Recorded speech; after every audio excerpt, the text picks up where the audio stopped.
So this is a quick little video review of why I'm such a fan of what Marvel is doing, Marvel Comics is doing with their print comic and the bridges that it makes between the physical and the digital space. So this is Avengers vs. X-Men #1, and the first thing that I really like about it is when you get to the last page of it, it actually has a code that you can then jump onto using your iPad, your Android device, or your iPhone, and you can actually get the digital version of the comic as well, included for the same price. And as you can see, everything lines up real nicely, and even better, the digital version is really a pleasure to read because of the way they've kind of set it up so that you can zoom in on the different pieces of the page.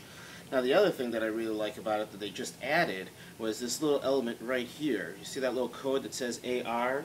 That little code basically means that there's an augmented reality piece of a little extra bonus sort of thing included in the comic.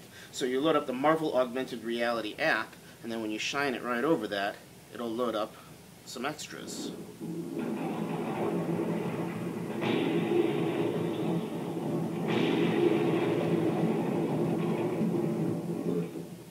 Planet in the galaxy, home to over 7 billion souls. And note, it's kind of forgiving, so you can actually move this around, zoom in and zoom out, and it stays right there with it. A living comet that races worlds. Now, this also kind of serves as a little bit of like a director's commentary track almost. When we get to this page right over here and do the exact same scan.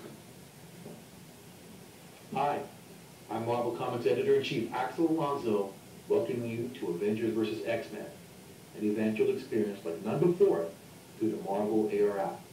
And you'll see these kinds of things are throughout the entire comic. One of my personal favorites, even though it wasn't the most dynamic one in the world, was there's this page right over here.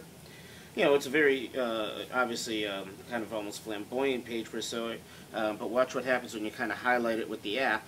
You see what it originally looked like, then what they look like when they redrew it, what it looked like when they inked it, and what it looks like once they color it in, which I just think is very, very cool. And so they added these little codes throughout, and of course, the second thing after kind of enjoying both the digital version and the AR version, what I keep thinking about is, what are the implications of this for education, both in magazines, in library books, in not encyclopedias, but just periodicals in general, and obviously, of course, textbooks. So we know paper isn't necessarily going away, but how do we bridge that physical print space with the digital space? And especially once you start using these little codes, there's a ton that you can do with a very, very low level of effort. In fact, the behind the scenes, the technology that they're using for theirs is something called Aurasma, which is an app that you can download for free on iPhone, on iPad, and on Android, and you can start creating with it right now. So if you're a comic fan and you haven't bought a comic in quite a while, I think this is pretty exciting stuff, and it's giving you a lot more value for your purchase and giving you a reason to kind of go back to print again.